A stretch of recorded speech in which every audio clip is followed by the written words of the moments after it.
Assalamualaikum warahmatullahi wabarakatuh. Alhamdulillahirabbil alamin. Wassalatu wassalamu ala asyrafil anbiya'i wal mursalin wa ala alihi wa sahbihi ajma'in. Amma ba'd. Pertama-tama marilah kita panjatkan puji syukur kehadirat Allah Subhanahu wa taala yang mana masih memberikan kita kesehatan untuk melangkahkan kaki ke masjid dalam rangka melaksanakan sholat maghrib secara berjamaah. Yang kedua, salawat dan salam tak lupa kita sanjungkan kepada Nabi besar Muhammad sallallahu alaihi wasallam beserta keluarga dan para pengikutnya hingga yaumil akhir kelak. Alhamdulillah, pada kesempatan kali ini telah hadir di hadapan kita majelis taklim dari Indominco yang bermaksud untuk melaksanakan safari dakwah atau pengajian yang dalam hal ini akan disampaikan oleh Al-Ustadz Muhtaram dari Jakarta. Beliau akan menyampaikan tema yaitu ibadah mafdhoh dan ghairul mafdhoh. Baik para jemaah rahimakumullah, untuk mempersingkat waktu, kepada Al-Ustadz Muhtaram, waktu dan tempat kami persilahkan. Assalamualaikum warahmatullahi wabarakatuh.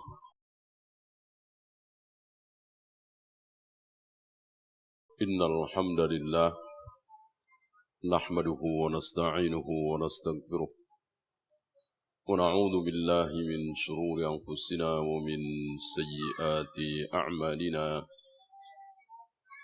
من يهده الله فلا مضل له ومن يضلل فلا هادي له أشهد أن لا إله إلا الله وحده لا شريك له وأشهد أن محمدا عبده ورسوله وبعد.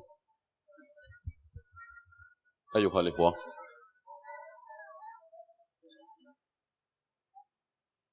insyaallah malam ini kita akan ikuti apa yang menjadi pembahasan para ulama tentang ibadah. Saya awali dengan apa itu ibadah. Banyak ta'rif, banyak definisi, banyak pengertian yang ditulis oleh para ulama dalam rangka menuntun kita yang bukan ulama untuk memahami apa itu ibadah. Kenapa? Karena ayat-ayat Al-Quran, sabda-sabda Nabi alaihi salatu wassalam, tidak semuanya bisa difahami oleh orang yang tidak berbahasa Arab.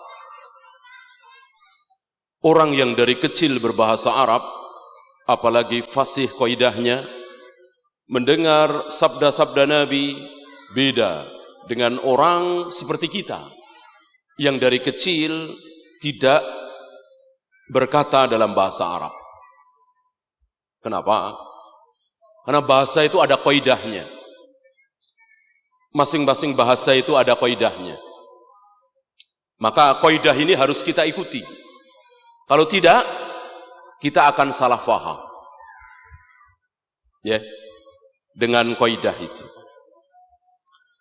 Ambil contoh misalnya ketika sebagian orang ajam memahami wa huwa ma'akum aina ma kuntum. Dia Allah selalu bersama kalian dimanapun kalian berada. Kalimat ini Ayat ini tidak masalah bagi orang Arab ketika digabungkan dengan ayat Ar-Rahmanu 'alal arsy istawa. Kan ada kira-kira 7 ayat yang menegaskan ini, bahwa Ar-Rahmanu 'alal arsy istawa. Allah yang Maha Rahman betul-betul bersemayam di atas arsy. Apakah bertentangan dengan wa huwa ma'akum aina ma kuntum? Tidak. Allah selalu bersama kalian dimanapun kalian berada.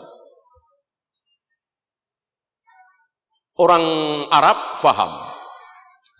Kita yang bukan Arab timbul tanda tanya. Allah selalu bersama kita dimanapun kita berada. Kita di masjid, Allah di masjid. Kita di rumah, Allah di rumah. Kita di pasar, Allah di pasar. Kita di tempat maksiat, Allah di tempat maksiat. Kita di tempat taat, Allah ada di tempat taat. Berarti Allah ada di mana-mana. Ini. Bagi orang Arab, membaca ayat tadi, wa huwa ma'akum aina ma kuntum, enggak masalah.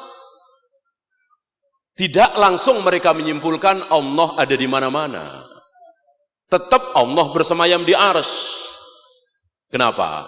Karena orang Arab punya kaidah bahwa ma'a bersama, lafadz ma'iyah ini bukan berarti Allah menyatu dengan hambanya. Mana dalil? Orang Arab sudah biasa mengatakan kunna namshi wal qamaru ma'ana. Itu biasa orang Arab mengatakan seperti itu. Malam itu kami berjalan dan bulan bersama kami. Biasa orang Arab mengucapkan kalimat ini. Kunna namshi wal qamaru ma'ana. Malam itu kami berjalan dan bulan bersama kami. Biasa. Kalau kita kan nggak biasa, ya.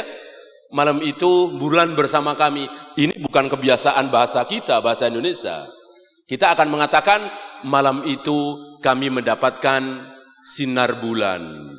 Malam itu terang bulan. Bulan purnama misalnya. Orang Arab biasa. Kunna namshi wal qamaru ma'ana. Malam itu kami berjalan dan bulan bersama kami. Apakah bulan kemudian turun, ikut berjalan-jalan bersama mereka? Tentu tidak. Bulan tetap di atas. Apa yang bersama mereka? Sinarnya, terangnya. Oleh karena itu, wa huwa ma'akum aina ma kuntum, dengan Ar-Rahmanu 'alal arsy istawa, menurut orang Arab tidak bertentangan. Bahwa Allah tetap bersemayam di arsy. Tidak di situ, tidak di sini, tidak di sini, tidak di sini, tapi tetap bersemayam di atas arsy. Tetapi bersamaan dengan itu, Allah menyaksikan makhluknya, mengawasi, dan seterusnya. Ya, ini sedikit gambaran bahwa kita tidak bisa baca ayat, fahami, simpulkan. Baca hadis, fahami sendiri, simpulkan. Tidak bisa. Kita butuh orang Arab, kita butuh para sahabat, kita butuh para tabi'in, para ulama untuk memahami ayat tersebut, untuk memahami hadis tersebut. Nah, malam ini mudah-mudahan waktu cukup bagi kita. Kita cuma sampai Isya ya. Untuk membahas tentang ibadah. Apa ta'rif ibadah menurut para ulama? Kullu ma yuhibbuhullahu wa yarda. Min fi'lin wa qawlin wa i'tiqadin. Segala sesuatu yang diridhoi oleh Allah. Asal Allah ridho, berarti itu ibadah. Baik berupa ucapan, perbuatan, atau keyakinan. Tidak berucap apa-apa, tidak melakukan apa-apa, tapi di sini meyakini bahwa Allah lah satu-satunya yang bisa menurunkan hujan, memberikan rizki, menghidupkan, mematikan. Itu ibadah besar. Walaupun kita tidak bicara apa-apa, tidak keluar lafaz tasbih, tahmid, tahlil, tidak melakukan sholat, zikir, wirid, tapi kita detik itu meyakini bahwa Allah lah satu-satunya yang bisa menghidupkan dan mematikan. Itu ibadah. Ya. Dari sini antum bisa melihat contohnya dari mulai sholat, zakat, haji, puasa, zikir, wirid, berbakti kepada orang tua, menyantuni fakir miskin, taat kepada suami, mencari nafkah, dan seterusnya, dan seterusnya. Ini semua ibadah. Ya. Jadi bukan hanya sholat. Apakah yang diridhoi oleh Allah cuma sholat? Kan tidak. Ya. Nyuapin ibu kita yang sedang sakit atau tua renta, Allah juga suka. Allah ridho perbuatan seperti ini. Maka ini ibadah.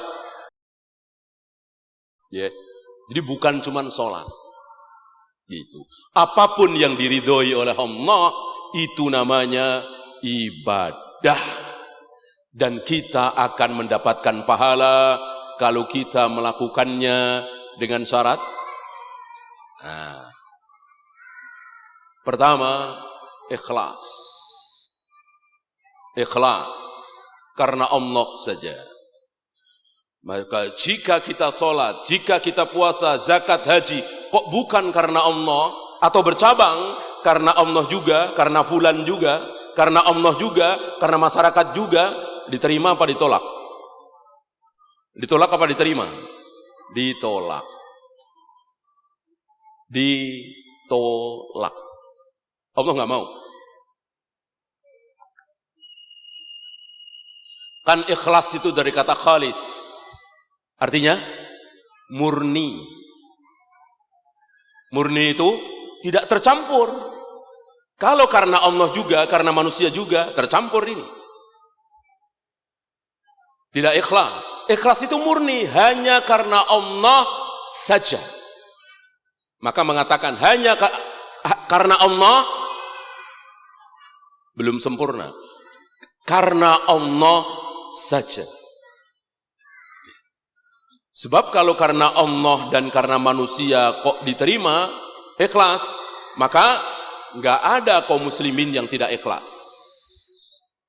Nggak ada kaum muslimin yang riya. Nggak ada. Kan sejelek-jelek seorang muslim, ketika dia riya, ketika dia pamer, ketika dia ingin dipuji, maka adakah keinginan pahala nanti di akhirat? Pasti. Pasti. Nggak mungkin seorang muslim tidak mengharapkan pahala. Nggak mungkin. Ada seorang muslim beriman kepada Allah, hari akhir dan seterusnya. Dia mengatakan, dari sholat saya ini, saya nggak mau pahala. Mau saya pujian. Nggak mungkin. Nggak ada. Dari sedekah saya nggak pingin pahala. Saya pinginnya cuma dipuji. Nggak mungkin. Dalam hati ya. Nggak mungkin. Kalau kafir ya. Kafir munafik ya. Kan mereka tidak beriman dengan Allah dan hari akhir. Kalau seorang muslim kan beriman. Pasti walaupun dia riak kayak apa, walaupun dia pamer kayak apa, pasti dalam hatinya dia juga ingin pahala. Dapatkah pahala? Tidak. Tidak. Tidak. Ya. Ini syarat pertama. Syarat kedua, ini akan ada di ibadah yang kita bagi dulu. Jadi sebetulnya sebelum persyaratan diterima ibadah, kita bagi dulu bahwa ibadah ada dua macam. Sudah disebutkan tadi oleh MC, mahdoh dan bukan mahdoh. Mahdoh dan ghairu mahdoh. Kan sekilas ibadah itu kita bedakan. Ada ibadah yang sholat, puasa, zikir, wirid, melempar jumroh, mencium hajar aswad, tawaf, sa'i, wudu, tayamum, azan, qomat. Ini macam yang pertama, jenis yang pertama. Jenis kedua saya sebutkan tadi, mencari nafkah, berbakti kepada orang tua, taat pada suami, ya, nolong orang, sodako. Beda kan? Nah, jenis yang awal yang saya sebutkan tadi, itulah mahdoh. Jadi ibadah dibagi dua. Yang pertama, ibadah mahdoh. Ibadah mahdoh seperti apa? Sholat, puasa, tawaf, sa'i, azan, qomat, melempar jumrah, mencium hajar aswad. Itu mahdoh. Ibadah yang ghairu mahdoh tadi, mencari nafkah, senyum, berbakti kepada orang tua, menyantuni fakir miskin, sodako. Kenapa mesti dibagi dua? Jawabannya tadi, karena untuk mengetahui sebuah ibadah diterima oleh Allah atau tidak, kita tidak bisa meninggalkan mahdoh dan ghairu mahdoh. Bagaimana sifat ibadah mahdoh? Untuk membedakan mana ibadah mahdoh dan mana ibadah yang ghairu mahdoh. Sampai sini barangkali antum ada pertanyaan, ngapain dibeda-bedakan? Kan sama-sama ibadah. Ngapain dibeda-bedakan? Jawaban saya, sebab yang mahdoh harus mencontoh Rasulullah. Yang ghairu mahdoh enggak mencontoh Rasulullah, enggak apa-apa. Ini dia. Ini dia. Di sini kadang-kadang saudara-saudara kita tergelincir, salah. Oh, ini mahdoh nih, harus mencontoh Rasul, padahal sebetulnya itu ghairu mahdoh, nggak nyontoh Rasul juga nggak apa-apa. Atau sebaliknya, ini ghairu mahdoh, nggak nyontoh Rasul nggak apa-apa, nggak taunya itu mahdoh. Kan jadi berantem nih, jadi rame nih. Nah, biar nggak rame, kita dudukkan mengikuti kaidah para ulama bahwa untuk membedakan mana ibadah mahdoh, mana ibadah ghairu mahdoh, itu ada 3 cara. Yang pertama, ibadah mahdoh tidak bisa dicerna oleh akal kita. Akal, nurani, logika tidak bisa membahas. Kenapa subuh 2 rakaat? Kenapa melempar jumroh 7 kali? Kenapa hajar aswad dicium? Kenapa jumroh dilempar? Ada yang bisa jawab? Enggak ada. Imam Syafi'i enggak bisa jawab, bahkan Rasulullah juga enggak bisa jawab. Rasulullah enggak tahu. Rasulullah hanya taat kepada Allah. Muhammad lempar jumroh, Muhammad cium hajar aswad, selesai. Umar kan? Antum masih ingat barangkali riwayat Umar, pernah satu ketika Umar mau mencium hajar aswad. Apa kata Umar? Ini disaksikan oleh beberapa tabi'in. Kata Umar, innaka hajarun mayyitun la tadurru wa la tanfa. Wahai hajar aswad, engkau ini batu mati, tidak mendatangkan manfaat, tidak mendatangkan mudarat. Ya, wallahi demi Allah, seandainya aku belum pernah melihat Rasulullah mencium engkau, aku enggak mau, enggak sudi nyium engkau. Akhirnya hajar aswad dicium oleh Umar.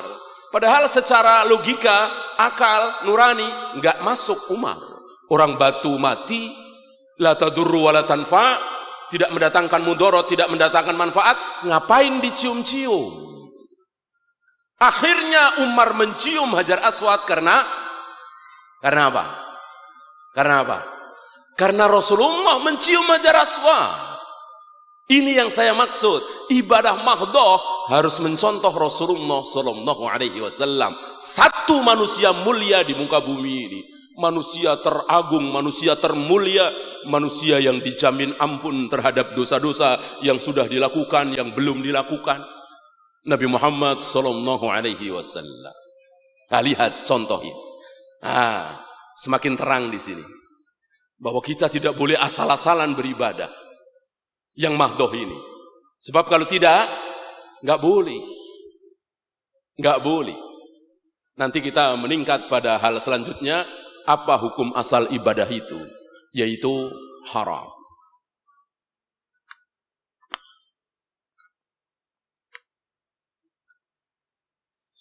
Ini ciri pertama. Cara pertama membedakan mana ibadah mahdhah, mana ibadah ghairu mahdhah. Ibadah mahdhah tidak bisa dicerna oleh akal kita, nggak bisa jawab. Beda dengan ghairu mahdhah. Kenapa cari nafkah? Kenapa ngasih uang ke orang? Kenapa berbakti kepada orang tua? Kenapa nikah? Kenapa sedekah? Akal bisa cerna. Enggak usah profesor, doktor, anak kecil SMP, SD, kelas 6, kelas 5, dia tahu. Ya, kenapa uang ini, kenapa harus taat pada, kenapa? Tahu. Itu ghairu mahdhah. Akal bisa mencerna. Gitu ya. Ini ciri pertama. Cara pertama membedakan mana yang mahdhah, mana yang ghairu mahdhah. Apa tadi? Yang mahdhah tidak bisa dicerna oleh akal nurani, logika. Yang ghairu mahdhah bisa. Yang kedua, ibadah mahdhah hanya dilakukan oleh siapa kira-kira? Ibadah mahdhah hanya dilakukan oleh kaum muslimin. Kaum muslimin, non muslim nggak ada. Dari mulai sholat, puasa, zikir, wirid, tawaf, sa'i, melempar jumrah, mencium jarafat, qomat, mandi junub, wudu, azan, hanya dilakukan oleh kaum muslimin. Nggak ada non muslim azan, qomat, mandi junub. Mandi junub bukan mandi ya, kan beda. Mandi dengan mandi junub beda. Maka kalau antum tahu, orang kafir itu dari mulai Yahudi, Nasrani, Konghucu, Buddha, Hindu, semua hidup dalam keadaan junub. Antum bisa bayangkan junub tiap hari. Dari mulai dia akil balik sampai sekarang masih junub. Siapa? Orang-orang kafir. Kenapa? Enggak pernah mandi junub. Mandi iya. Mandi basah semua, iya, tapi bukan mandi junub. Kan mandi junub harus dengan niat. Tanpa niat nggak sah. Kita junub habis subuh, kemudian kita bangun, kemudian kira-kira jam 8, setengah 9 kita jalan-jalan di samping kolam, ya. Kemudian kita kepleset, kecebur, basah semua. Kita lupa kalau junub tadi. Kemudian kita naik, kemudian kita pakai baju, pakai anduk, pakai baju, sudah selesai. Oh iya, tadi saya junub ya. Kan saya sudah mandi. Hilang apa enggak junubnya? Hilang apa enggak? Enggak hilang, kan dia enggak niat. Dia lupa kalau sedang junub, berarti dia enggak niat mandi junub, basah semua, iya. Orang kafir bukan lupa, tapi enggak tahu apa itu junub. Iya, seumur hidup dalam keadaan junub, orang dia nggak tahu junub itu apa. Ya, maka tidak berlebihan kalau Allah mengatakan orang-orang kafir kayak apa? Orang-orang kafir ulaika kal an'am. Orang-orang kafir non muslim kata Allah seperti binatang. Balhum adal, bahkan lebih sesat, lebih buruk. Enggak berlebihan kalimat ini. Allah Rabbul Alamin lewat lisan Nabi sallallahu alaihi wasallam. Bagaimana? Ini baru satu contoh. Satu contoh mereka dalam keadaan junub setiap hari, baru satu contoh. Belum tidak sholat, tidak puasa, tidak zakat, tidak haji, tidak bertauhid. Wah, luar biasa kotornya orang kafir itu, jeleknya orang kafir itu, dahsyatnya keburukan orang kafir. Maka jangan suka menyanjung-nyanjung orang kafir. Mau dia kaya raya, mau dia bangsawan, mau dia maju, bersih seperti Singapura, Amerika, Jepang, mereka binatang kata Allah. Bagaimana kita salut sama binatang? Kita menghormat, memuliakan binatang. Kata Allah Rabbul Alamin. Ya. Kembali bahwa ibadah mahdhah hanya dilakukan oleh kaum muslimin. Beda dengan ghairu mahdhah. Nikah, cari nafkah, sedekah. Orang kafir ada yang sedekah enggak? Banyak. Orang Kristen cari nafkah? Cari nafkah. Orang Buddha, Hindu, Konghucu nikah? Nikah. Maka cari nafkah, nikah, sedekah, berbakti kepada orang tua, taat kepada suami, itu ghairu mahdhah. Boleh dilakukan tanpa apa tadi? Tanpa mencontoh Rasulullah sallallahu alaihi wasallam. Ya. Apakah untuk berbakti kepada orang tua harus mencontoh Rasulullah? Enggak. Apakah untuk sedekah harus mencontoh Rasulullah plek persis? Enggak. Dulu pernah Rasulullah sedekah pulsa misalnya. Pernah enggak dulu Rasulullah sedekah pulsa? Enggak pernah. Pulsa itu apa Rasulullah enggak tahu. Kita sekarang sedekah pulsa, kirim pulsa ke teman kita yang miskin, ke orang tua kita yang membutuhkan. Sedekah bukan? Sedekah dapat pahala enggak? Dapat. Bid'ah enggak? Enggak bid'ah. Enggak bid'ah. Karena sedekah ibadah ghairu mahdhah. Tidak mencontoh Nabi enggak apa-apa. Sama dengan cari nafkah, ini ibadah ghairu mahdhah, enggak harus mencontoh Nabi. Mana ada Nabi contohkan cari nafkah kerja di pabrik, di restoran, ya, berarti bid'ah? Enggak, ini ghairu mahdhah, enggak ada bid'ah. Yang ada bid'ah itu ibadah mahdhah. Ibadah mahdhah baru ada bid'ah. Rasul pernah berpuasa di hari kelahiran beliau 12 Rabiul Awal misalnya. Enggak pernah. Saya puasa, saya lahir 1 Dzulhijjah. Setiap 1 Dzulhijjah saya puasa. Bid'ah apa tidak? Bid'ah apa tidak? Bid'ah. Bid'ah. Karena Rasul nggak pernah mencontohkan.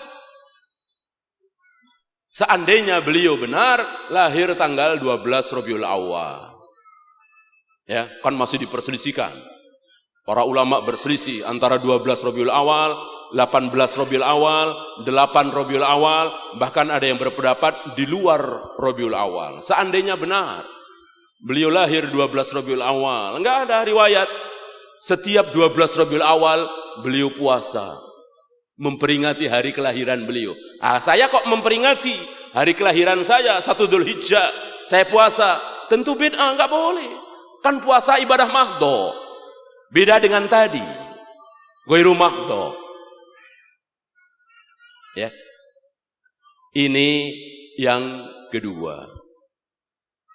Hanya dilakukan oleh kaum muslimin. Yang ketiga, ada yang tahu?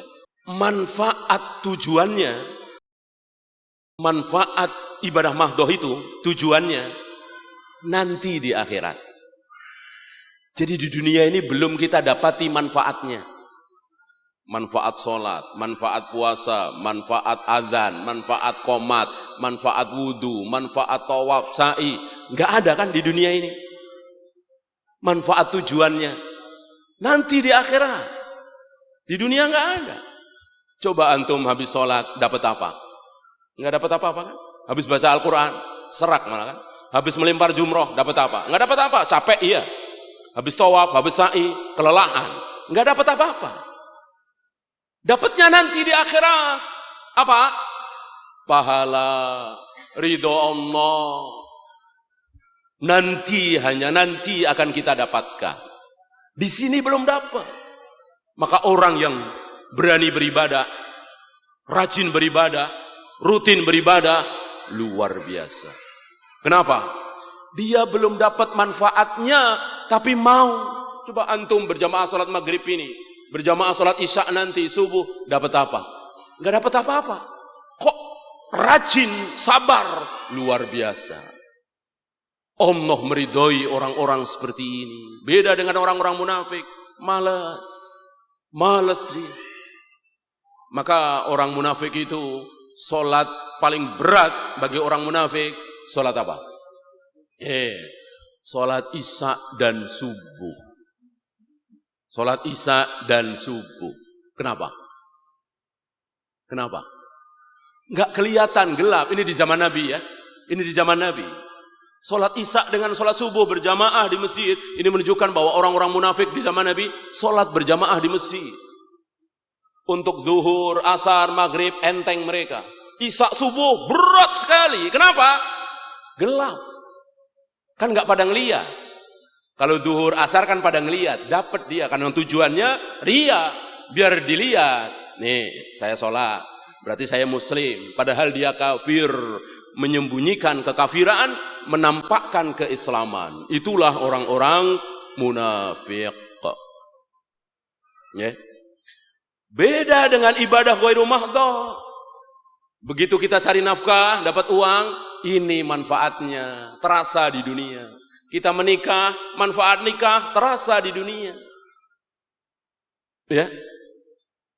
Sebelum nikah, pulang kerja, bingung mau kemana nih, ya. Begitu habis nikah, belum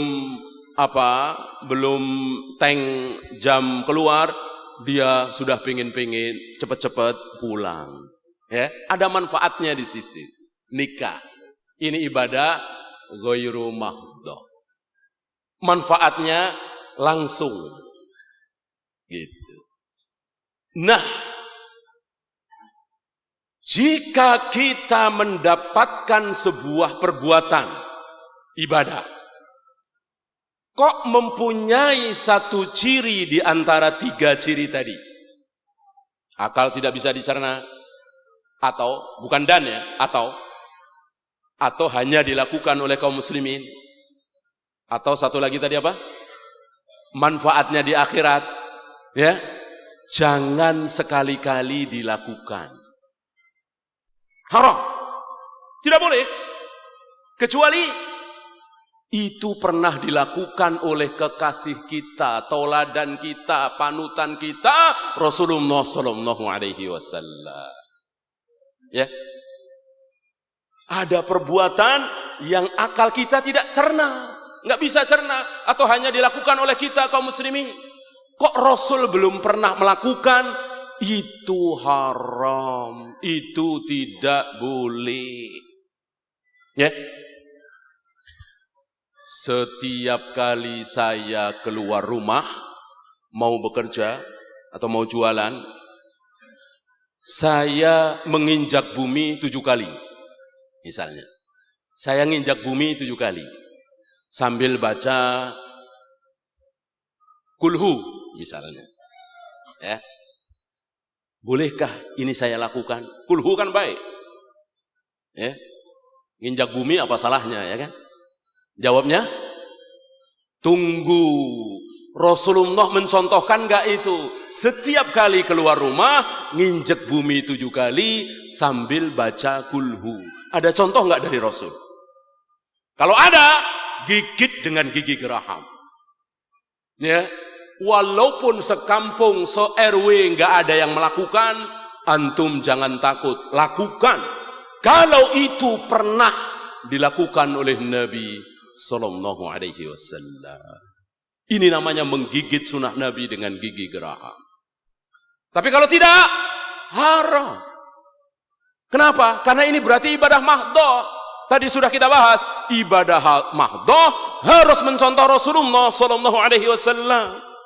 Dan itu diulang-ulang oleh Nabi saat beliau mengawali khutbah, iyyakum wa muhdatsatil umur fa inna kulla muhdatsatin bid'ah wa kulla bid'atin dhalalah wa kulla dhalalatin finnar. Hati-hati oleh kalian ibadah-ibadah yang tidak pernah aku contohkan. Semua ibadah yang tidak aku contohkan ini mahdhah nih. Itu namanya bid'ah, semua bid'ah sesat, dan semua yang sesat tempatnya di neraka, kecuali ghairu mahdhah. Enggak ada bid'ah, atau kalau mau dibilang bid'ah hasanah, ya kan? Nabi kemana-mana naik unta, kita naik motor, naik mobil. Bid'ah tidak. Bid'ah itu hanya ada di mahdhah, tidak ada di ghairu mahdhah. Ghairu mahdhah bebas sebebas-bebasnya. Ya, ini dia. Dengan demikian, insya Allah kita faham bahwa hukum asal ibadah adalah ibadah mahdhah, ya. Hukum asal ibadah mahdhah adalah Apa tadi? Haram. Haram. Jadi hukum asal sholat, puasa, tawaf, sa'i, haram. Kalau nggak percaya, tadi ngasal aja sholat. Ya, Bapak tadi sholat 2 rakaat, sholat apa? Tadi saya mau kepleset, nggak jadi. Tadi saya mau kepleset, nggak jadi. Saya pegangan. Kalau jadi, sakit saya, basah semua baju saya. Alhamdulillah nggak jadi. Makanya saya bersyukur, saya sholat 2 rakaat. Boleh apa tidak? Tidak boleh. Tidak boleh. Nabi tidak pernah mencontohkan seperti itu. Berapa kali Nabi mau kena mudorot, nggak jadi. Oleh Abu Jahal, oleh Abu Lahab. Nabi nggak pernah sholat 2 rakaat dalam rangka bersyukur karena nggak jadi celaka. Gitu. Kalau kita lakukan beda. Ya, karena sholat ibadah mahdhah. Beda dengan cari nafkah tadi, menikah tadi. Gitu ya. Ini dia. Paham ya? Kalau nggak paham boleh ditanyakan. Kita cuma sampai Isya insya Allah.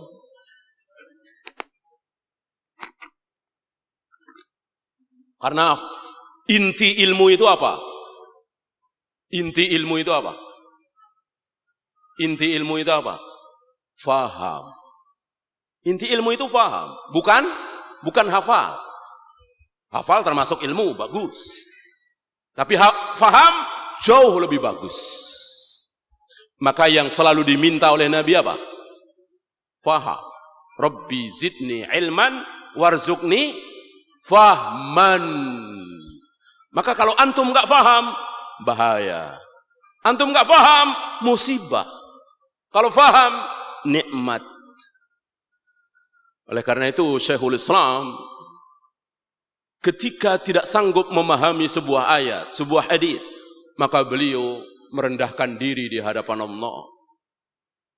Menaburi wajah beliau dengan tanah atau beliau sujud. Di dalam sujudnya beliau berdoa, Ya Muallima Ibrahim, Ya Muallima Muhammadin, Allimni, Allimni, Allimni. Wahai zat yang mengajarkan ilmu kepada Nabi Ibrahim, kepada Nabi Muhammad, ajarkan aku, fahamkan aku. Ya. Adapun hafal, ini semua bisa. Asal sabar, berlatih, tekun, insya Allah hafal. Faham? Enggak. Jenius, IQ-nya tinggi, di atas rata-rata, tetapi enggak faham membedakan mana sunnah, mana bid'ah. Mungkin enggak? Mungkin enggak? Mungkin. Mungkin. Antum kira Abu Lahab, Abu Jahal, bodoh apa cerdas? Cerdas. Cerdas. Ya. Kan namanya tadinya kan Abul Hakam. Abu Jahal itu untuk merendahkan mereka. Untuk merendahkan Abu Jahal, Abu Lahab itu sendiri. Cerdas, pintar. Tapi ditutup, tidak dibikin faham. Buktinya apa? Turun surat Al-Lahab. Di dalam surat Al-Lahab itu ada kata-kata apa? Ada nama dia kan? Tabbat yada Abi Lahab. Nama dia disebut oleh Allah dalam Al-Quran. Luar biasa. Terus ayat berikutnya, saya selanaran zatalahab. Dia akan masuk neraka. Ketika ayat ini turun, Abu Lahab masih hidup apa sudah mati? Sudah mati apa masih hidup? Masih hidup. Luar biasa. Luar biasa. Abu Lahab masih hidup. Dan tahu Abu Lahab orang Arab, Quraisy, faham betul bahasa Arab ini. Surat Al-Lahab maksudnya apa? Abu Lahab dan istrinya faham betul. Tapi Allah tidak beri hidayah, pemahaman kepada dia. Coba kalau Abu Lahab ini dibiarkan oleh Allah mikir sendiri, tentu Abu Lahab kalau pintar dikit tidak disesatkan, ya mudah. Mau menghancurkan Al-Quran, mau menghancurkan Rasulullah, mudah sekali bagi Abu Lahab. Ketika ayat itu turun, apa? Iya, pura-pura masuk Islam. Coba kalau Abu Lahab masuk Islam, hancur Rasulullah, hancur ayat ini. Lah kok masuk Islam kok masuk neraka? Hancur kan? Itulah. Padahal ini pemahaman yang sederhana. Dan Abu Lahab bukan orang bodoh, cerdas, tapi tidak diberi pemahaman, tidak diberi hidayah oleh Allah. Ah, ini dia. Maka jangan kita menyombongkan diri. Saya kan profesor, saya kan doktor, saya kan S3, S2, saya kan jenius, brilian. Enggak boleh. Berapa banyak orang cerdas, jenius, tapi dia enggak paham. Ya, sementara ada seorang marbot, cuman lulusan SD, diterangkan sunnah begini, bid'ah begini, syirik begini, uluhiyah, rububiyah begini. Dia dengar, dia terima. Adakah? Ada. Allah kasih hadiah pemahaman itu. Nah, disinilah tidak boleh kita menyombongkan diri kita. Kita harus merendah di hadapan Allah. Ya Allah, berikanlah hidayah berupa pemahaman. Dan itu kita baca minimal 17 kali, ya kan? Minimal itu. Kita baca 16 kali, dosa besar. Minimal 17 kali. Apa? Ihdinas siratal mustaqim. Ihdinas siratal mustaqim. Berikanlah petunjuk kepadaku ya Allah jalan yang lurus itu. Siratal ladzina an'amta alaihim, yaitu jalannya orang-orang yang telah Engkau beri nikmat. Siapa orang-orang yang telah diberi nikmat? Rasul dan para sahabat. Rasul dan para sahabat. Ya Allah, berikanlah hidayah kepadaku, jalannya Rasul dan para sahabat itu kayak apa? Cara beragamanya Rasul dan para sahabat itu seperti apa? Apakah Rasul dan para sahabat mengatakan Allah ada di mana-mana atau Allah bersemayam di arsy? Tunjukkan kepadaku ya Allah. Ghairil maghdubi alaihim, bukan jalannya orang-orang Yahudi. Al-maghdubi alaihim ditafsirkan langsung oleh Nabi al-Yahud. Waladdallin, bukan jalannya orang-orang Nasrani. 17 kali minimal dalam sehari semalam kita minta ini. Tapi sangat disayangkan sebaliknya, cara Rasul dan para sahabat kita tinggalkan, cara Yahudi dan Nasrani kita ikuti. Ya. Anak kita umur 5 tahun, kita nyalain lilin 5, ya, udah nyala ditiup lagi, nah, kurang kerjaan kan, ulang tahun sambil nyanyi happy birthday to you, atau di Arab-Arabin. Ini cara Rasul dan para sahabat, apa cara Yahudi dan Nasrani? Jawab, ini Yahudi dan Nasrani. Yang mengajarkan kaum muslimin seperti ini Yahudi dan Nasrani. Apa hubungannya hari kelahiran dengan lilin, nyanyi? Nggak ada, ini ditiru oleh kaum muslimin, anak-anak kita, remaja-remaja kita. Rasul dan para sahabat tidak pernah mencontohkan seperti itu. Ya, ini yang kita pinta sendiri, justru kita langgar. Ya, ada pertanyaan? Bismillahirrahmanirrahim. Assalamualaikum warahmatullahi wabarakatuh. Ustadz, yang saya tanyakan tadi menyebutkan kalau mau keluar rumah gedruk 7 kali bacaan kulhu, itu belum dijelaskan, saya kurang paham. Dan masalah zikir, kalau zikir itu masuk yang mahdhub atau ghair mahdhub. Demikian. Assalamualaikum warahmatullahi wabarakatuh. Assalamualaikum warahmatullahi wabarakatuh. Kalau tidak salah sudah ya. Boleh apa tidak? Iya, tidak boleh. Tidak boleh. Kan ini bagian mahdhub. Akal bisa cerna enggak? Kita menginjak bumi 7 kali, kan enggak bisa cerna. Ya, manfaatnya apa? Ya kan? Ini enggak boleh, ini masuk mahdhub. Sementara Nabi enggak pernah mencontohkan keluar rumah dengan menginjak bumi 7 kali, baca kulhu, atau baca sholawat, atau baca tabat, atau apalah. Itu kan mahdhub, enggak boleh. Gitu. Nah, kemudian bagaimana zikir wirid, sama, itu juga mahdhub. Maka harus nyontoh Nabi untuk bilangan. Ya, Nabi 33, kita harus 33. Enggak boleh 35. Enggak boleh 35 kan lebih bagus, sesat. Atau 40, tanggunglah 40. Nggak bisa. Nabi 33, kita harus 33. Nabi nggak membatasi, kita nggak membatasi. Ya. Udah masuk Isya barangkali? Ya, satu kalau ada, silakan. Dengan keterangan Ustaz tadi, kalau kita simpulkan berarti makan, berpakaian, menikah, mencari ilmu itu boleh tidak meniru Rasulullah. Itu bagaimana? Karena kita harus meniru Rasulullah. Yang tadi saya sebutkan itu kan termasuk wahyu mahdoh. Bagaimana Ustaz ini? Makan, berpakaian, menikah, mencari ilmu. Ya. Iya. Artinya tidak meniru Rasulullah, tidak apa-apa begitu ya? Iya. Rasul dulu makan nasi enggak? Enggak kan? Kita makan nasi, enggak niru. Enggak niru Rasul, enggak apa-apa. Berpakaian, apa-apakan Rasul seperti ini? Celana panjang, baju ini, enggak kan pakai burdah. Kita pakai begini, enggak apa-apa. Yang penting menutup aurat. Nah, beda ketika Nabi melarang, ketika Nabi menyuruh, Nabi melarang makan dengan tangan kiri, harus kita taati. Kan ada larangan. Nah, maka tadi, hukum asal ibadah mahdoh itu haram kecuali ada contoh dari Nabi. Hukum ibadah ghairu mahdoh halal semua dunia kecuali dilarang oleh Nabi. Ini kaidah selanjutnya. Ya, waktu habis, kita akhiri. Mudah-mudahan bermanfaat. Kita tutup. Subhanakallahumma bihamdika asyhadu an la ilaha illa anta astaghfiruka wa atubu ilaik. Assalamualaikum warahmatullahi wabarakatuh.